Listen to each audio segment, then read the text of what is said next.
للہ وکفى وسلام علی عباده الذین اصطفى اما بعد فاعوذ باللہ من الشیطان الرجیم بسم اللہ الرحمن الرحیم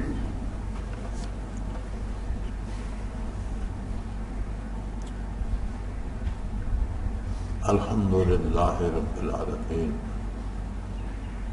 الرحمن الرحیم مالک یوم الدین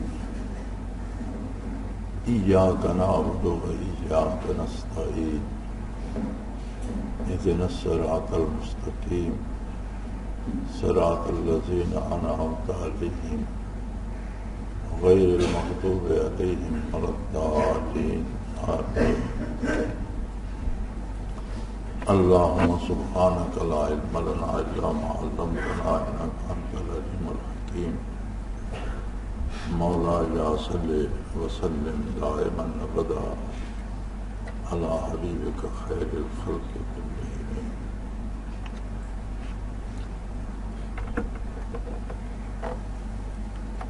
دعا مومن کا ایک سب سے مؤثر ہتھیار ہے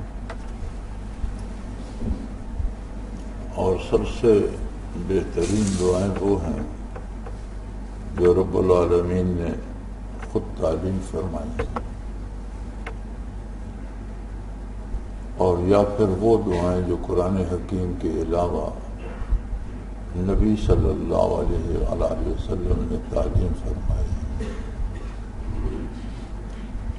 تیسری کوئی دعا ان کا مقابلہ نہیں کرتی۔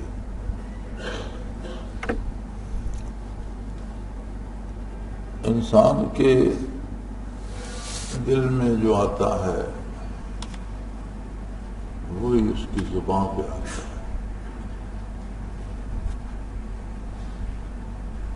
تو جب انبیاء علیہ الصلوۃ والسلام پر خود نبی کریم صلی اللہ علیہ وسلم پر مختلف اعتراضات کیے گئے تو اللہ کریم نے ان کا جواب یہ دیا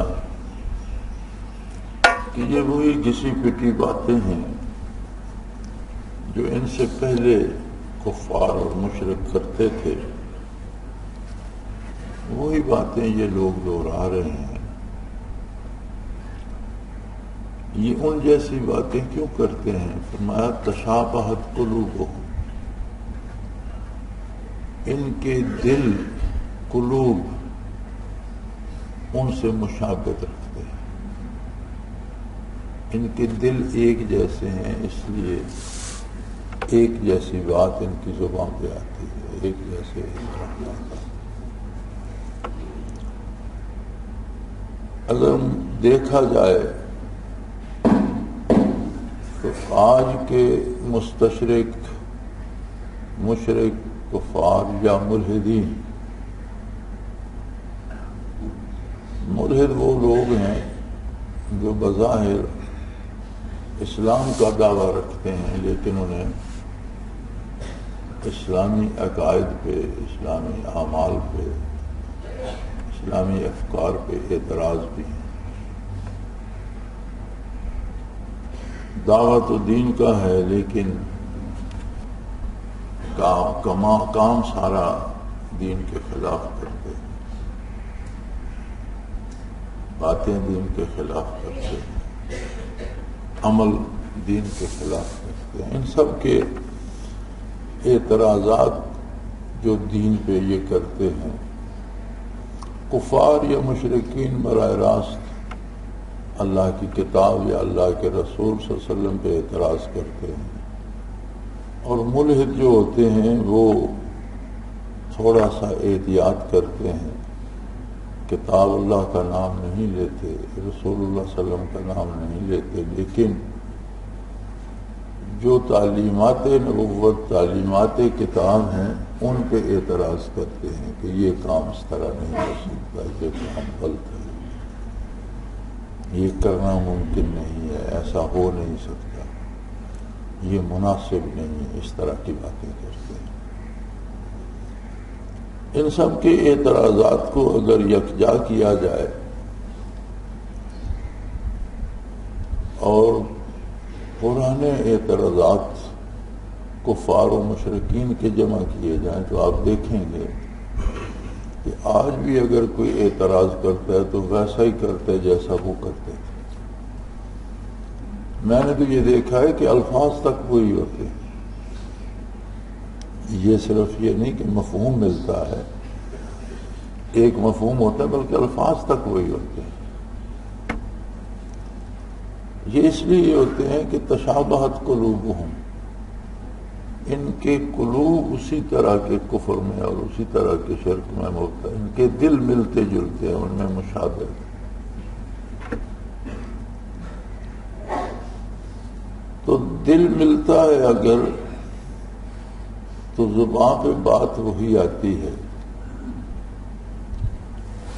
اب اس کلیے کو اگر آپ اس طرح سے دیکھیں جیسے ایک درخت لگتا ہے، پھلتا پھولتا ہے، تو اس پہ جو بیج آتا ہے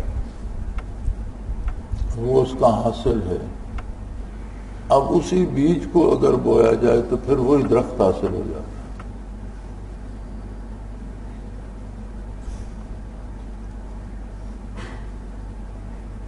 یہ قاعدہ بالکل اسی طرح ہے کہ کسی آدمی کو اس طرح کی باتیں کہنے پہ لگا دیں تو رفتہ رفتہ اس کا دل ویسا ہی بدل جاتا ہے۔ ایک آدمی کو گانے یاد کرا دیں، ویسے گنگناتا رہے، دہراتا رہے، تو رفتہ رفتہ اگر گانا گانے کے قابل نہ ہوا تو گانا سننے والوں میں ضرور شامل ہو جائے گا، یعنی اس کی پسند بدل جائے گی۔ ایک آدمی کو کسی شعبے کے لوگوں کے ساتھ چھوڑ دیں، جوا کھیلنے والوں میں، تاش کھیلنے والوں میں، کتے لڑانے والوں میں، چوری کرنے والوں میں، ڈاکہ کرنے والوں میں، تو وہ پہلے ایسا نہ ہوگا، لیکن ان کی مجلس میں ان کی باتیں سنتے، ان سے باتیں کرتے، وہ باتیں اس کے دل کو جس طرح دل کی بات زبان پہ آتی ہے، زبان پہ جو آتا ہے وہ دل کو بھی بدل دیتا ہے، وہ نہیں جیسا ہو جائے گا۔ اسی لیے نبی کریم صلی اللہ علیہ وسلم نے زبان کی حفاظت کی بہت تاکید فرمائی۔ قرآن کریم نے اسی طرح کی دعائیں نقل فرمائی ہیں تاکہ بندے کی زبان پہ یہ رہے تو اس کا دل بدل جائے، ویسا ہو جائے جیسا ان لوگوں کا تھا جن کے دل کی یہ صدا تھی۔ تو فاتحۃ الکتاب، کتاب کا افتتاحیہ جس سے کتاب کی ابتدا ہوتی ہے، اس میں حضرت رحمت اللہ تعالی علیہ فرمایا کرتے تھے کہ سورہ فاتحہ پورے قرآن کا ماحصل ہے، نچوڑ ہے پورے قرآن کا، جو کچھ قرآن کریم سے حاصل ہوتا ہے وہ اس میں جمع کر دیا گیا ہے۔ اور فرماتے تھے سورہ فاتحہ کا خلاصہ بسم اللہ شریف کی ایک آیت میں ہے، اور بسم اللہ کا خلاصہ اس کی پہلی بے میں ہے کہ یہ بے جو ہے بائے تلبس ہے، یعنی ساتھ لگانے والے۔ تلبس ہوتا ہے چمٹ جانا، ساتھ مل جانا، ایک ہو جانا، تو یہ بسم اللہ کے ساتھ جو بے ہے یہ بائے تلبس ہے۔ تو سارے دین کا حاصل یہ ہے کہ بندہ اللہ کا بندہ بن جائے، اللہ کے دامن میں پناہ لے لے، اس کا کوئی کونا دین سے باہر نہ رہ جائے۔ تو فرماتے تھے یہ بائے تلبس ہے اور یہی مقصد ہے دین کا۔ تو مختلف دعائیں مختلف مقامات پر قرآن حکیم میں بے شمار دعائیں ہیں۔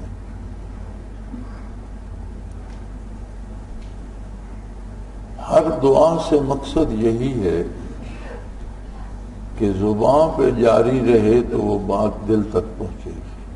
اور سورہ فاتحہ کو تو اتنی اہمیت دی اللہ کریم نے کہ عبادات کی ہر رکعت میں اس کا پڑھنا رکن ٹھہرا عبادت کا کہ اگر سورہ فاتحہ نہ پڑھی جائے تو وہ رکعت نہیں ہوگی. وہ صلاۃ جہری ہے یا خفی ہے، آپ قرأت کر کے پڑھتے ہیں یا دل میں پڑھتے ہیں. اب 4 رکعت فرائض کی پڑھتے ہیں تو پچھلی 2 رکعت میں قرآن کریم کی تلاوت نہیں ہوگی، لیکن فاتحۃ الکتاب کی ہوگی.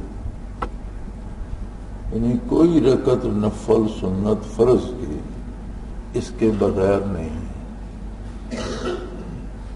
کہ اللہ کریم کو بھی یہ بہت پسند ہے. اور دراصل بندے کا بہت زیادہ علاج ہے اس میں، خود پڑھنے والے کے لیے بہت زیادہ مفید ہے. اس کی ضرورت ہے کہ ہر وقت اس کی زبان پہ رہے، عبادات کی صلاۃ کی ہر رکعت میں اس کو دہرایا جائے.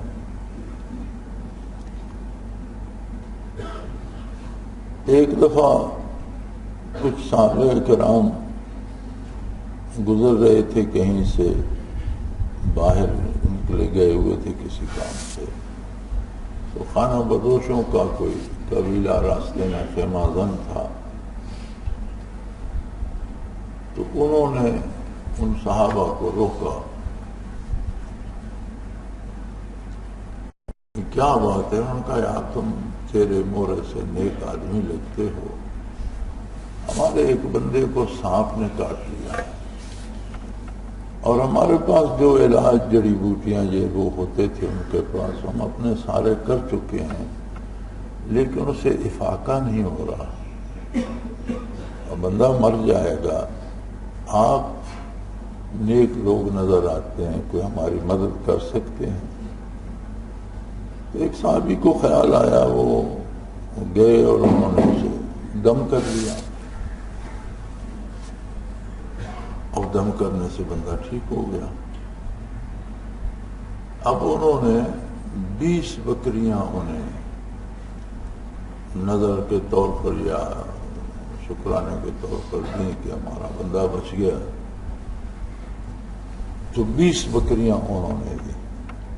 انہوں نے ایک دوسرے کی طرف دیکھا کہ بھئی ہم نے تو فی سبیل اللہ پھونک مار دی تھی، اللہ نے اسے شفا دے دی، تو یہ اس کی اجرت لینا پتہ نہیں جائز ہے کہ نہیں، تو یہ تو اجرت بن جائے گی.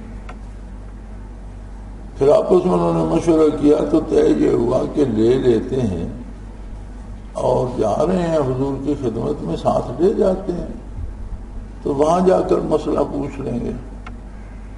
انہوں نے لے لی. بارگاہ رسالت میں پہنچے تو اس کی یا رسول اللہ اس طرح ایک آدمی کو سانپ نے کاٹا تھا تو ہم نے دم کر دیا، وہ ٹھیک ہو گیا. تو انہوں نے 20 بکریاں دی. حضور نے فرمایا تھا وہ کیا کیا تھا یہ بتاؤ. اور جس نے دم کیا تھا انہوں نے یا رسول اللہ میں نے تو سورہ فاتحہ 3 بار پڑھ کر پھونک دی. تو حضور مسکرائے کہ تمہیں کس نے بتایا کہ یہ دم بھی ہے؟ رسول اللہ ویسے ہی دل میں خیال آ گیا، اللہ پاک نے ڈال دیا. تو آپ نے فرمایا صلی اللہ علیہ وسلم کہ اب ان بکریوں میں میرا حصہ بھی رکھو، انہیں تقسیم کر لو لیکن ان میں میرا حصہ بھی رکھو.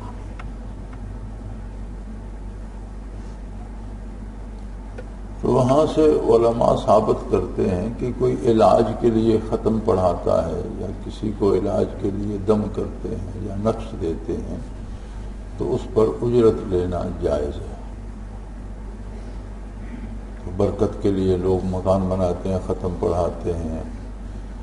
ہمارے ہاں رواج ہے کوئی ٹرک شرک نیا لیتے ہیں تو پھر ختم پڑھاتے ہیں برکت کے لیے، مکان کا افتتاح اس سے کرتے ہیں، بیمار کی شفا کے لیے کراتے ہیں. تو ان سب پہ اجرت لینا جائز ہے. جو ختم میت کے ایصال ثواب کے لیے پڑھے جاتے ہیں ان پر لینا جائز نہیں. چونکہ یہاں ثواب مقصد نہیں، علاج مقصد ہے، تو ثواب کے لیے اگر کوئی اجرت لے گا یا کھانا کھا لیتا ہے تو وہ پڑھنے کا بدلہ اس نے کھانا کھا کر وصول کر لیا، تو ثواب نہیں ہوتا کہ وہ میت کو بھی بخشا جائے، وہ تو ادلا بدلہ ہو گیا۔ علاج معالجے میں اجرت لینا جائز ہے۔ خیر یہ ضمنی بات آ گئی، مسئلہ آ گیا تو میں نے کہا عرض کر دوں۔ تو فاتحۃ الکتاب میں اللہ کریم نے دعا بھی شمودی ہے اور دوا اور علاج بھی رکھ دیا، اور پھر اسے ضروری اتنا قرار دیا ہے کہ صلاۃ کی ہر رکعت میں اسے پڑھا جائے۔ یہ ہمارے ہاں جو نماز کا لفظ آیا ہے، بہت سے الفاظ ایسے آئے ہیں کیونکہ قرآن کریم میں غالباً عربی سے کسی دوسری زبان میں جو ترجمہ ہوا وہ سب سے پہلے پرشین میں ہوا، فارس کی فتح کے بعد، کیونکہ فارسی زبان عام تھی اور اس میں بہت پڑھے لکھے لوگ تھے فارس میں۔ جب وہ مسلمان ہوئے اور آپ کے سارے ہی تقریباً چوٹی کے محدثین فارس سے ہیں، سیاستہ کے سارے محدثین فارس کے رہنے والے ہیں، مسلمان ہونے کے بعد انہوں نے پھر دین پہ بہت محنت کی، اور غالباً یہ پہلا ترجمہ بھی پرشین میں ہوا جس میں تزکیے کا ترجمہ تصوف کیا گیا، صلاۃ کا ترجمہ نماز کر دیا گیا۔ حالانکہ یہ جو پرشیا تھا یہ پرانا آتش پرست ملک تھا اور صدیوں آتش کدے ایران روشن رہا۔ ایک کیڑا پیدا ہوتا ہے جہاں صدیوں آگ جلتی رہے، اس آگ میں ایک جانور، ایک کیڑا پیدا ہو جاتا ہے جسے سمندر کہتے ہیں۔ یہ جو پانی کا ذخیرہ ہے اسے تو پیش سے پڑھتے ہیں نا، سمندر میم پہ پیش ہے، اس کے میم پہ زبر ہے، سمندر کہتے ہیں۔ وہ کیڑا کئی صدیوں آگ جلتی رہے تو اس آگ میں پیدا ہو جاتا ہے، آگ ہی میں زندہ رہتا ہے۔ دنیا میں آتش کدے ایران میں وہ پایا گیا اور کہیں نہیں ہوا۔ تو یہ جو آتش پرست آگ کے گرد خشوع و خضوع سے بیٹھتے تھے اور برسوں بیٹھے رہتے تھے، عمریں لگا دیتے تھے، یعنی آگ جلتی رہتی تھی اور وہ گرد بیٹھ کر آگ کی طرف متوجہ رہتے تھے اور عمریں لگا دیتے،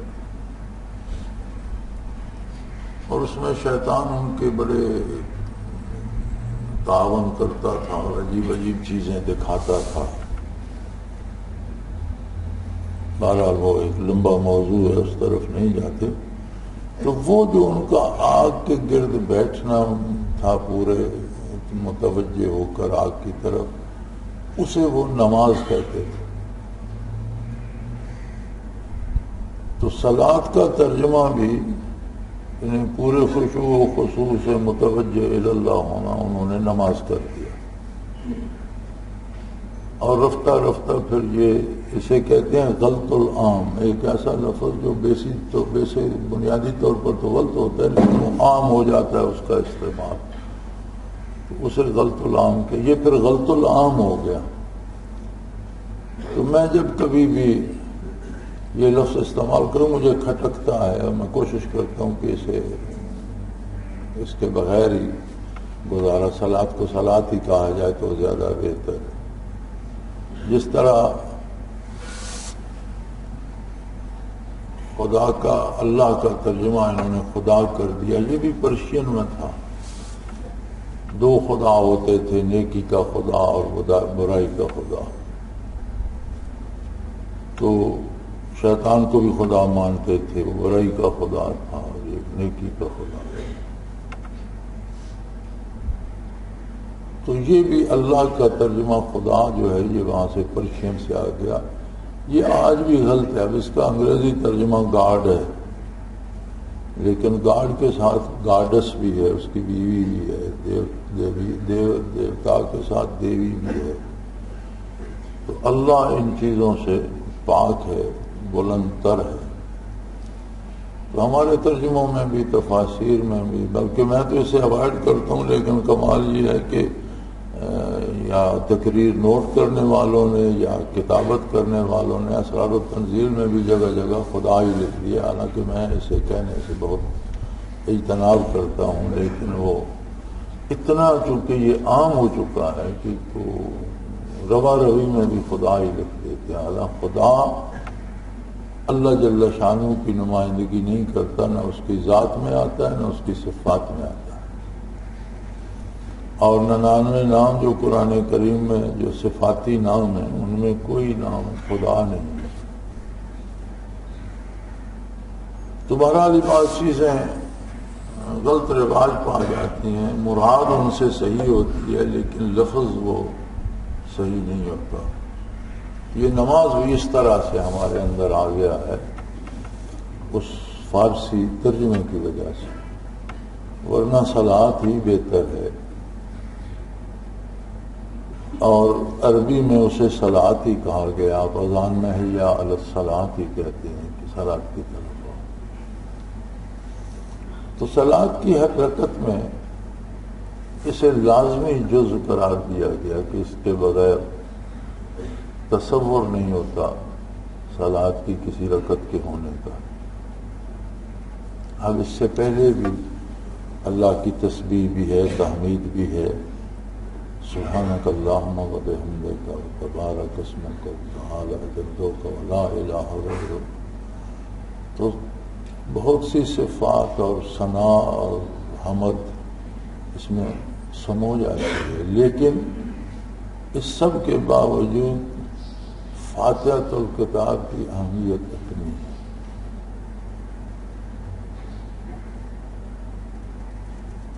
کہ ساری خوبیاں، سارے کمال صرف اللہ کے لیے. کہیں بھی کوئی خوبی نظر آتی ہے وہ اللہ ہی کے جمال کا پرتو ہے. کسی چیز میں کوئی کمال ہے تو وہ اللہ کی عطا ہے، اس کا دیا ہوا ہے. اس لیے کہ وہی رب العالمین ہے. الحمدللہ رب العالمین، وہ تمام جہانوں کا پروردگار ہے. یعنی جو کچھ کسی کے پاس ہے وہ اسی کا دیا ہوا. تو جہاں بھی کوئی خوبی، کوئی کمال نظر آئے گا کسی چیز میں، کسی شے میں یا کسی ہستی میں، تو وہ اسی کی عطا ہے. در حقیقت تصویر کی تعریف مصور کی تعریف ہے، تعمیر کی تعریف تعمیر کرنے والے کی تعریف ہے. اسی طرح مخلوق میں جہاں بھی کوئی کمال نظر آئے گا، زمین میں، آسمانوں میں، سورج میں، چاند میں، انسانوں میں، حیوانوں میں، تو وہ کمال اسی کا عطا کرتا ہے. لہذا وہ بالواسطہ تعریف اللہ ہی کی ہے. تو نتیجہ کیا ہوگا؟ الحمدللہ، ساری تعریفیں، ساری خوبیاں، سارے کمالات صرف اللہ کو سزاوار.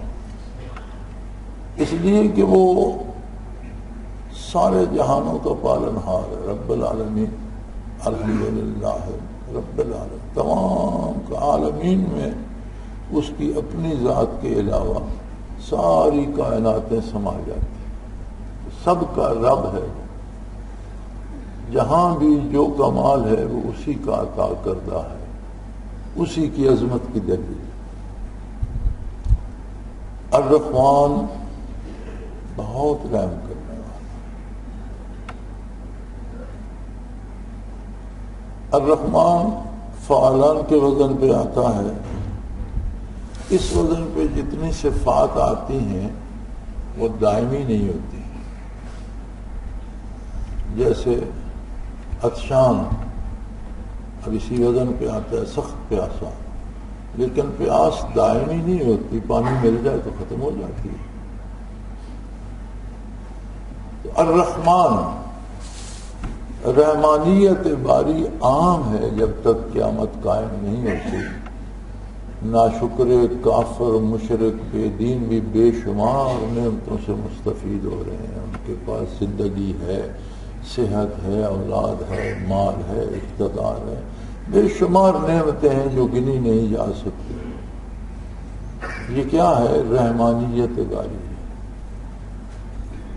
وسعت ہے اس کی رحمانیت میں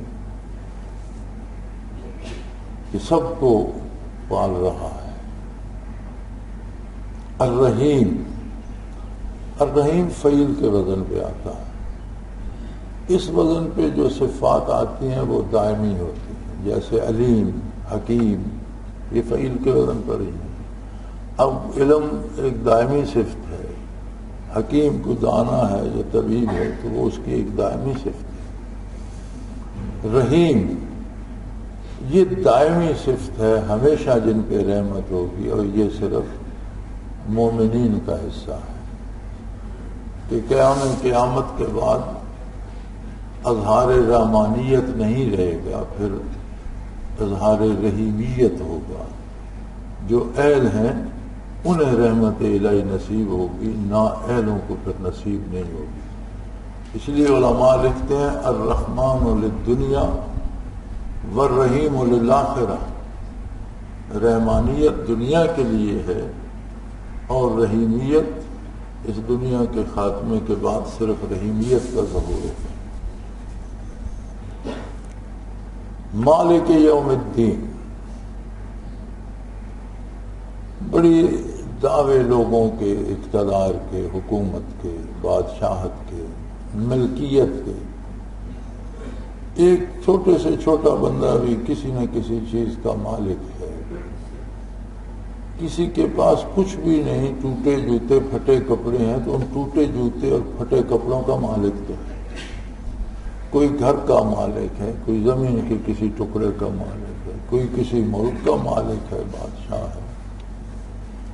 لیکن فرمایا جب یوم الدین ہوگا تو حقیقت کھلے گی کہ بادشاہت صرف اسے زیبا ہے، باقی سب غیر مالک ہے، مالک ایک۔ ساری مخلوق ملکیت کے دعوے غلط کرتی ہے، کسی کی کوئی ملکیت نہیں۔ نظام کائنات کو قائم رکھنے کے لیے اس نے ایک نظام بنا دیا اور اس نے خود تقسیم فرما دیا، کسی کو کسی شے کا مالک، کسی کو کسی کا۔ ہم کاشتکار لوگ ہیں اور ہمارا کاشتکاروں کا سرمایہ جو ہوتا ہے، یہ بینک بیلنس جو ہوتا ہے، وہ ہماری کھیت ہوتے ہیں، زمین ہوتی ہے۔ تو کسی کے پاس ہزاروں مربع زمین ہے، کسی کے پاس سینکڑوں ایکڑ ہے، کسی کے پاس چند ایکڑ ہے، کسی کے پاس 2-4 ایکڑ ہے، وہ مالک ہے۔ لیکن ہم دیکھتے ہیں کہ وہ مالک تو چلا جاتا ہے اور ملکیت یہیں رہ جاتی ہے۔ آج جو ہمارے پاس زمینیں ہیں وہ ہم سے پہلے پتہ نہیں کس کے پاس تھیں اور ہمارے بعد پتہ نہیں کس کے پاس ہوں۔ تو یہ ایک وقتی لمحاتی ملکیت ہے، یہ میری دکان ہے، یہ میرا مکان ہے، یہ میرا گھر، یہ بدلتی رہتی ہیں۔ انسان کے پاس نظام کائنات کو جاری رکھنے کے لیے تھوڑی دیر کے لیے اللہ نے اسے عارضی مالک بنا دیا، مگر وہ اپنی حیثیت بھولے نہیں تو پھر یہ ملکیت بھی شکر کا سبب بن جاتی ہے کہ الحمدللہ مجھے اللہ نے بندوں کی احتیاج سے بچا لیا، صرف اپنا محتاج بھول جائے تو پھر اکڑ جاتا ہے اس ملکیت پر، پھر وہ ملکیت یہیں رہ جاتی ہے، چھوڑ کے چلا جاتا ہے۔ بلکہ ہمارے زمینداروں کے یہاں بڑے عجیب عجیب تماشے ہیں۔ بڑے زمیندار بچیوں کی شادی نہیں کرتے، تو یہ جائیں گی تو جائیداد تقسیم ہوگی اور داماد حصہ لے جائے گا بیٹی کا۔ کرتے ہیں تو کرنے سے پہلے پھر زمین اپنے نام منتقل کرا لیتے ہیں۔ یہ بھی دیکھا ہے کہ مرنے سے پہلے جائیداد کوئی بیٹی یا بہن یا نہ لے جائے تو کسی بیٹوں کے نام یا کسی اور کے نام منتقل کرا دیتے ہیں۔ لیکن اس سارے سے کیا ہوتا ہے؟ یہ سب جہالتوں کے مظہر ہیں، اس سے ہوتا کچھ نہیں۔ پھر وہ حالات بدلتے ہیں، اللہ کی اپنی تقسیم ہے، اس کا ایک اپنا نظام ہے، کس کو کس حال میں رکھنا ہے یہ اس کے اپنے فیصلے ہیں۔ تو بہتر طریقہ یہی ہے کہ اللہ نے جو چیزیں دی ہیں انہیں شریعت کے مطابق استعمال کرو، استفادہ کرو، ان سے فائدہ اٹھاؤ، اور جاتے ہو تو اللہ کے سپورٹ کر دو، جس کو دینی ہوگی دیتا رہے، مال بھی اس کا ہے۔ لیکن مجھے اپنا پتہ ہے، ہم زمینداروں کے ہاں تو بڑی ہیلہ بازیاں ہیں، اسی طرح تاجروں کے ہاں بھی ہوں گی، دکانداروں کے ہاں بھی ہوں گی، بڑے لوگوں کے صاحب اقتدار لوگوں کے ہاں بھی ہوں گے، ہر کوئی اسی طرح کرتا ہوگا۔ لیکن ایک دن آئے گا جب ہر ایک فرد کو یہ سمجھ آ جائے گی کہ ملک تو حقیقی اس کی ہے، حکمران وہ ہے، بادشاہ وہ ہے، مالک وہ ہے، باقی سب ایک تماشا تھا۔ مالک یوم الدین۔ اب یہاں ایک عجیب ترکیب آتی ہے کہ واحد متکلم ہے اور اللہ کریم سے ہم کلام ہے، اللہ کی تعریف کی، اس کے اوصاف بیان کیے، اس کی حکومت کا اقرار کیا۔ اب واحد متکلم یکا یک جمع متکلم ہو جاتا ہے، واحد سے جمع کی طرف آ جاتا ہے۔ مالک یوم الدین تک تو واحد متکلم، آگے ایاک نعبد، ہم سب تیری ہی عبادت کرتے ہیں، واحد سے جمع متکلم میں آ گیا۔ یہاں یہ تعلیم دی گئی ہے کہ اللہ کے بندوں کے ساتھ رہو، دعا میں بھی خود کو ان میں شامل کر لو جو لوگ اللہ کی اطاعت، عبادت سے مراد اطاعت مطلق ہے، غیر مشروط اطاعت کو عبادت کہتے ہیں۔ مطلق اطاعت جو ہے جس میں کوئی شرط نہیں ہے وہ عبادت ہے۔ تو ایاک نعبد، یہاں جمع متک، ہم سب تیری عبادت کرتے ہیں۔ پہلے تو اپنی بات کر رہا تھا، پھر خود کو جب ہم سب میں ملایا تو ہم سب میں ملائکہ بھی شامل ہیں، انبیاء اور رسل بھی شامل ہیں، حضور نبی کریم صلی اللہ علیہ وسلم بھی شامل ہیں عبادت کرنے والوں میں، اصحاب کبار، شہداء، صلحاء، اللہ کے تمام نیک بندے جو آدم علیہ السلام سے آج تک گزر چکے ہیں اور جو آج روئے زمین پر موجود ہیں یا جو آنے والے ہیں، جو اللہ کی خالص عبادت کریں گے، تو وہ تخصیص نہیں کرتا، ان سب کو یکجا کر کے خود ان میں شامل ہو جائے، ہم سب تیری ہی عبادت کرتے ہیں۔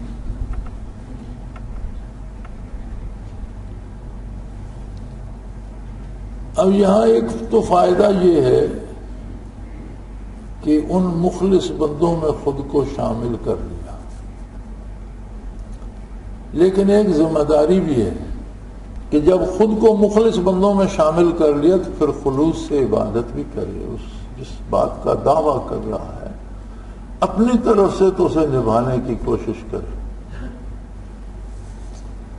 حضرت رحمت اللہ تعالی علیہ بڑے مزے سے ایک قصہ سنایا کرتے تھے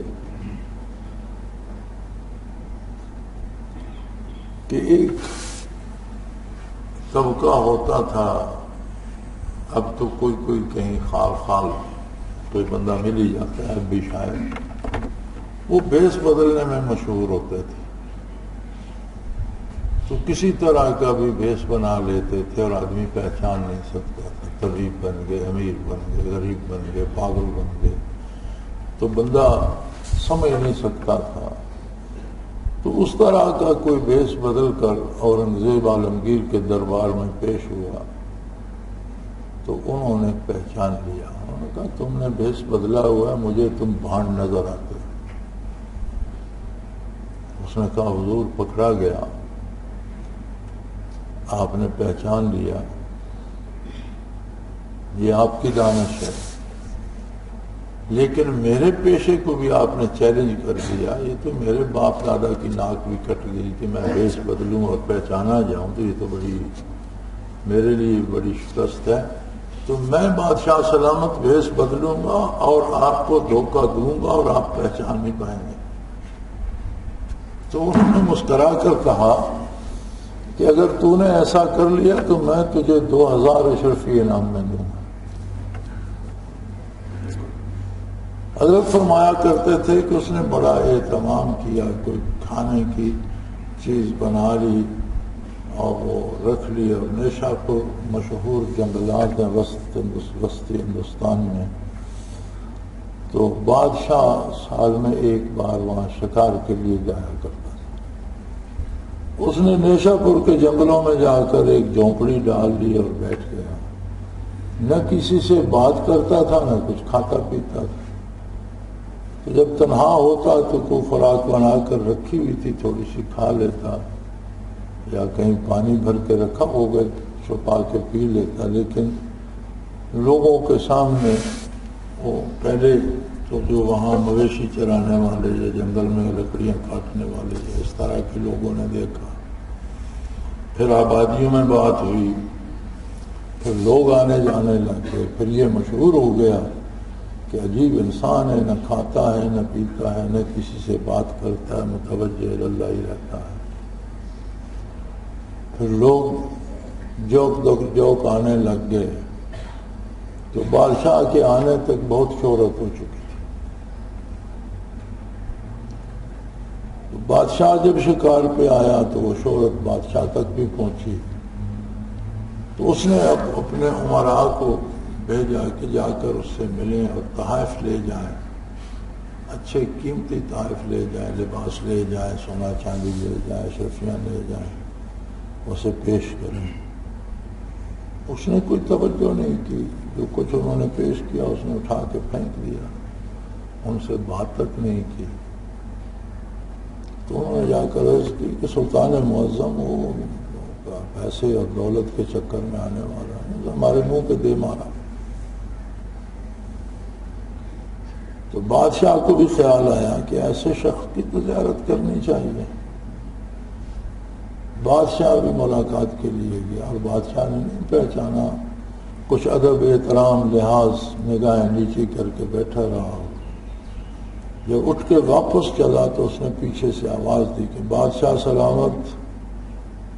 بادشاہ نے مڑ کے دیکھا تو کھڑا، اس نے کہا میری 2000 اشرفی آپ نے وعدہ کیا تھا کہ پہچان نہ پایا تو 2000 اشرفی انعام دوں گا، تو میں وہی بھانڈ ہوں۔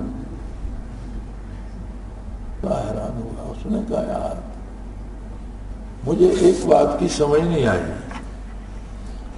کہ تو 2000 کے لیے تو مطالبہ کر رہا ہے اور تجھے تیرا 2000 ملے گا، یہ حق ہے تیرا، لیکن یہ بتا کہ یہ جو دولت میں نے امراء کو دے کر بھیجی تھی یہ تو کہیں زیادہ تھی، تو وہ دولت بھی رکھ لیتا اور تیرا یہ ولایت اور فقیری کا بھرم بھی قائم رہتا اور لوگ تیرے پاؤں بھی چھوتے رہتے اور میں بھی تیرے لیے مزید تحائف بھیجتا رہتا، تو نے ایسا کیوں کیا؟ تو اس نے فرمایا کہ بادشاہ سلامت میں نیک نہ سہی، لیکن میں نے لبادہ نیکوں کا اور رکھا، تو میں نے کہا میں اللہ کے بندوں کی بدنامی کا سبب نہ بنتا، مجھے یہ 2000 تو میرا حق بنتا ہے، لیکن وہ سارا جھوٹ تھا، اور اس صوفیاء کے لبادے میں اگر میں دولت جمع کرنے لگ جاتا اس کا مطلب تھا کہ میں اللہ کے نیک بندوں کی بدنامی کا سبب بنتا، تو مجھے اللہ سے حیا تھی۔ حضرت فرمایا کرتے تھے اتنی حیا تو اس عہد کے بھانڈوں میں بھی تھی،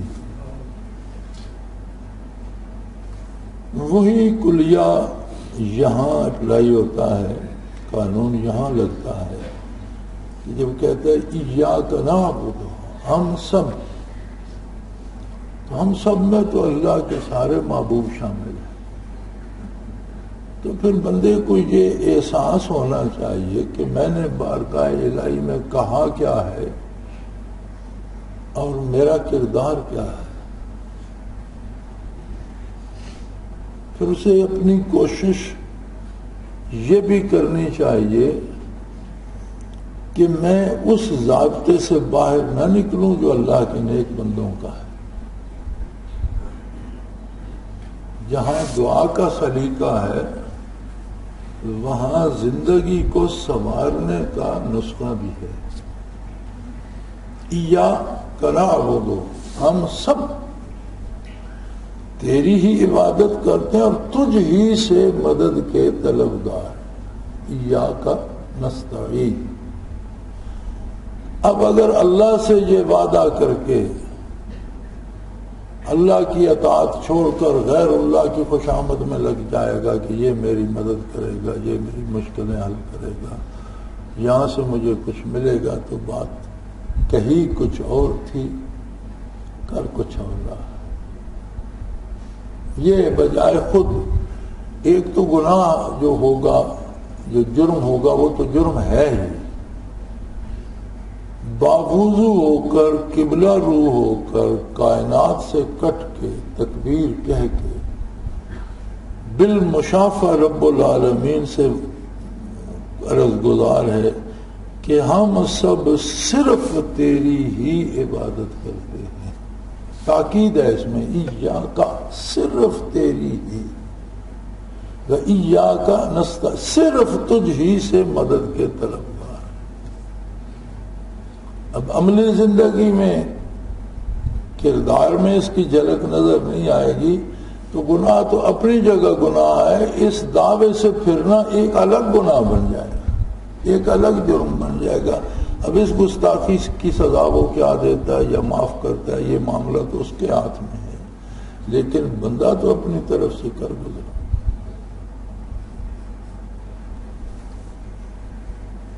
پھر طلب کرتا ہے اہدنا الصراط المستقیم، ہم سب کو سیدھا راستہ دکھا، اس کی ہدایت فرما. یہاں میں نے لوگ دیکھے، اب بھی ایسے لوگ ہیں،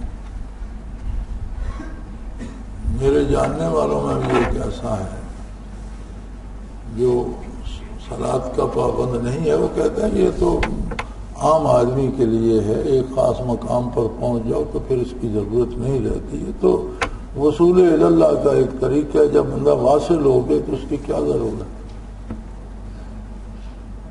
میری ایک دوست نے اس سے کہا، جب اسے بھی اس کی تبلیغ کی تو اس نے کہا آپ ایسا کہتے ہیں لیکن صحابہ کرام، خود نبی کریم صلی اللہ علیہ وسلم نے تو نماز نہیں چھوڑی، تو کیا وہ واصل نہیں وہ اور بات ہے، ان کی بات رہنے دو، اپنی بات.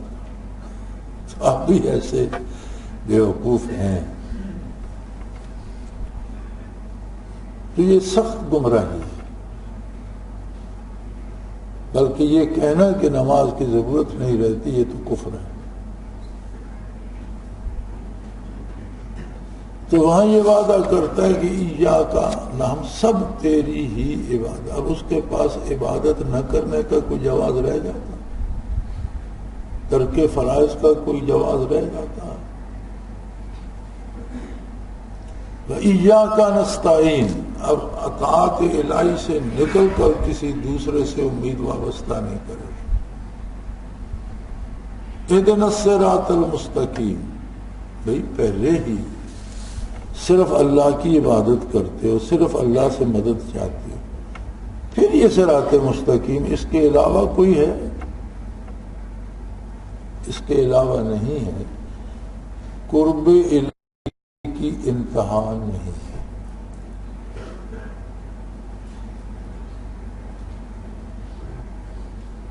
جنت میں انسانی آزمائش ختم ہو جائے گی، قرب الہی کی زندگی شروع ہوگی، لیکن ہر لمحہ، آنے والا ہر لمحہ پہلے سے بہتر، لذیذ اور ترقی ہوتی رہے گی.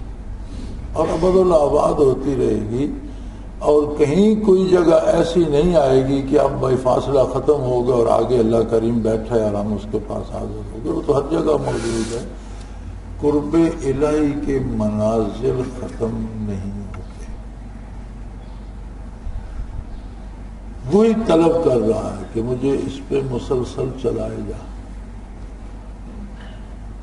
صراط الذین انعمت علیہم، انہی لوگوں کا راستہ جن پر تو نے انعام فرمایا.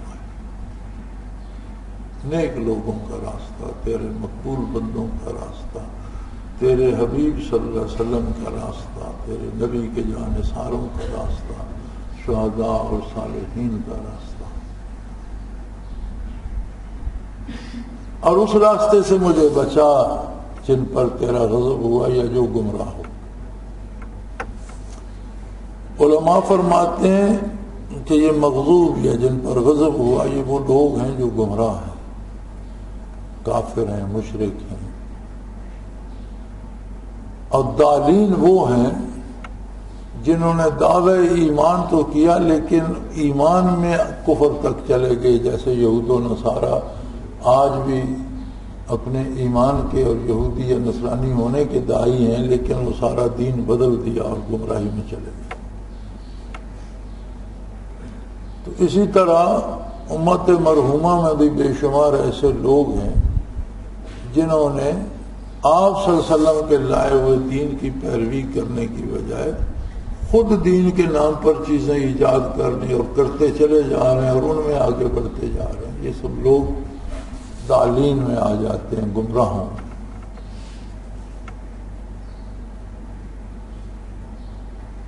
تو یہ قرآن حکیم کا حاصل اسے اس لیے کہا جاتا ہے کہ ساری تعلیمات کا حاصل یہی ہے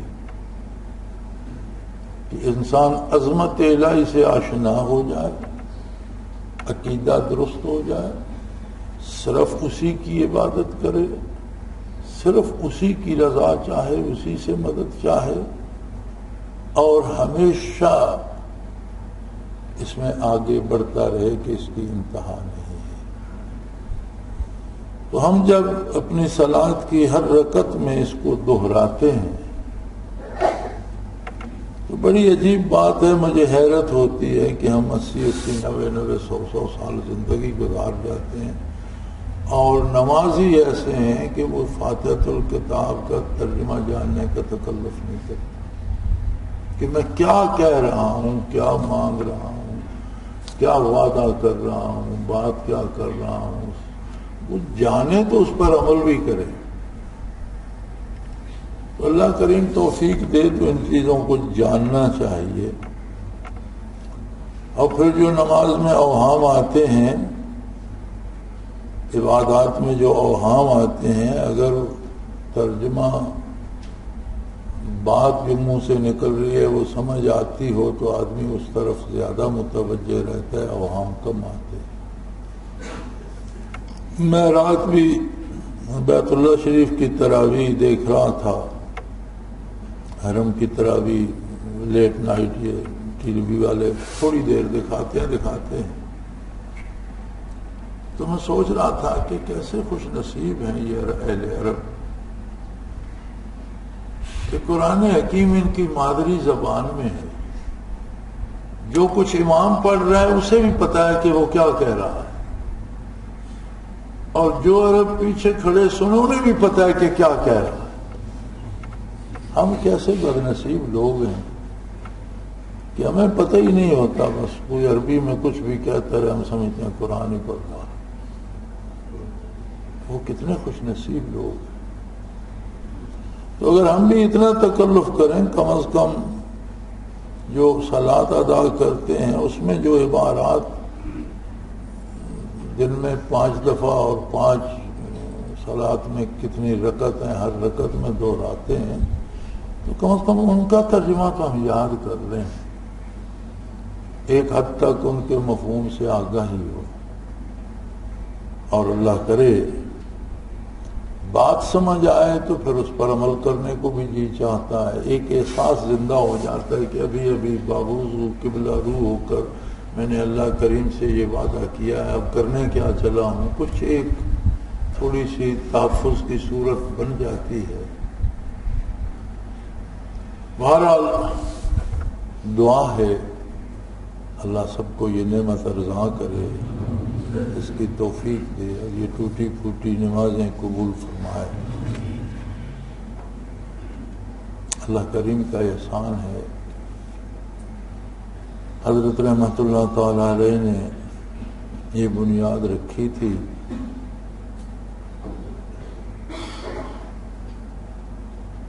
اور حیرت ہوتی ہے، ایک دفعہ یہاں جو نقشہ بنانے والوں نے لائن لگائی، ابھی وہ بنیادیں کھدی نہیں تھیں، تو اجتماع تھا، حضرت تشریف لائے، بنیادیں ملاحظہ فرمائیں، قاضی صاحب ساتھ تھے، قاضی صاحب کہنے لگے حضرت یہ تھوڑی سی یہ جو انہوں نے لائن لگائی ہے ذرا سی عین سمت کعبہ سے ہٹ کر ہے، تو اسے تھوڑا سا اس میں اس طرح اصلاح کی جائے۔ کیا عجیب لوگ تھے، پھر اس طرح اصلاح کی گئی۔ ساتھ کو ایسا کہنے لگے کہ مجھے نظر آتا ہے حضرت یہ آپ کہہ رہے ہیں بڑی مسجد ہے، لیکن یہ کم پڑ جائے گی، یہاں تو لوگوں کا ہجوم زیادہ ہوگا۔ اس وقت یہ بات سوچنا بھی عجیب لگتی تھی، اور اس اجتماع میں دیکھ رہا تھا کہ نہ صرف اس وقت تو صرف یہ مسجد اور برآمدہ تھا جو زیر تعمیر تھا، اس کے بعد سین بنا، پھر سین پہ چھت پڑی، پھر چھت میں دوسری چھت ڈالی گئی۔ تو اس اجتماع پہ میں دیکھ رہا تھا کہ اب شاید ہمیں کسی اور طرف عمارت کو بڑھانا پڑے گا۔ بڑا جائزہ لیا میں نے، تو ہمارے پاس اب اس کی یہ قبلہ والی سمت بچتی ہے کہ ایک حال آگے بڑھا لیا جائے، اور آگے جو بنا ہوا ہے جانوروں کا اسے ہٹایا جائے وہاں سے، اور اسے اور آگے بڑھایا جائے۔ وہ بات مجھے یاد آ رہی تھی کہ جب ہم یہاں 5-7 نمازی اور اتنی بڑی مسجد ہوتی تھی، تو آج وہ واقعی قاضی صاحب کی بات اتنے عرصے بعد سامنے آئی کہ یہ کم پڑ رہی ہے۔ ابھی نہ جانے کتنے اللہ کے طالب یہاں آئیں گے۔ یہ کیا زمین کا خوش نصیب ٹکڑا تھا، کتنے لوگوں کو فناء رسول نصیب ہوا، کتنے لوگوں کو روحانی بیعت نصیب ہوئی، کتنے لوگوں کو بلندی مناصب اور مناظر نصیب ہوئی، کتنے لوگوں کو زندگی بدلنے کا اور نیکی اختیار کرنے کا حوصلہ ملا، کتنے لوگوں کی تربیت ہوئی، کتنے لوگوں نے دین پڑھا، دین سیکھا، کتنی زندگیاں بن گئیں۔ ایک ویرانہ تھا، جنگل تھا، یہاں اللہ کے ایک بندے نے ایک اینٹ رکھی تو یہ ایک عجیب درد دل کا شہر بس گیا۔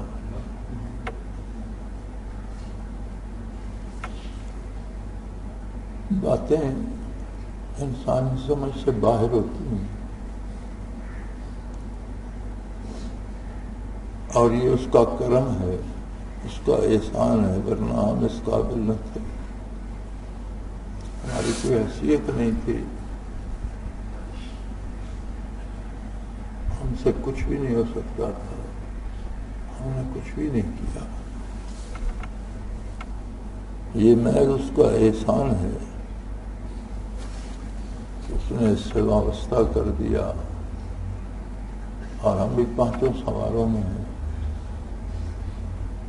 اللہ کریم یہ نسبت قائم رکھے، اس پہ زندہ رکھے، اور اس پہ موت نصیب فرمائے، اور اس حال کو برزخ میں اور قبر میں سلامت رکھے، اپنے بندوں کے ساتھ شامل رکھے۔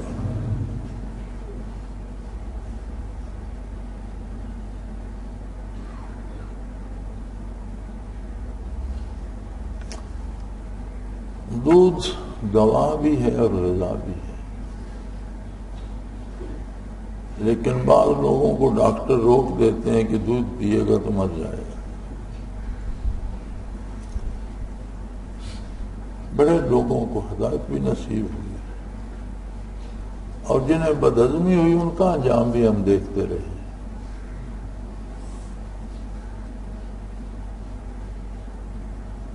بیٹھنے کون دے پھر اس کو،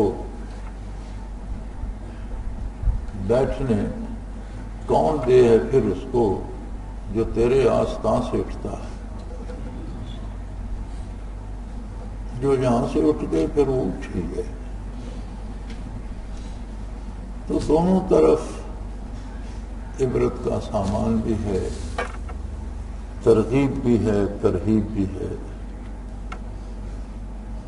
اللہ کریم سے دعا کرتے رہیے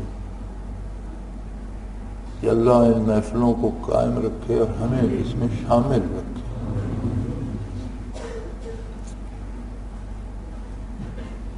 وآخر دعوانا الحمد للہ رب العالمین۔ الحمد للہ۔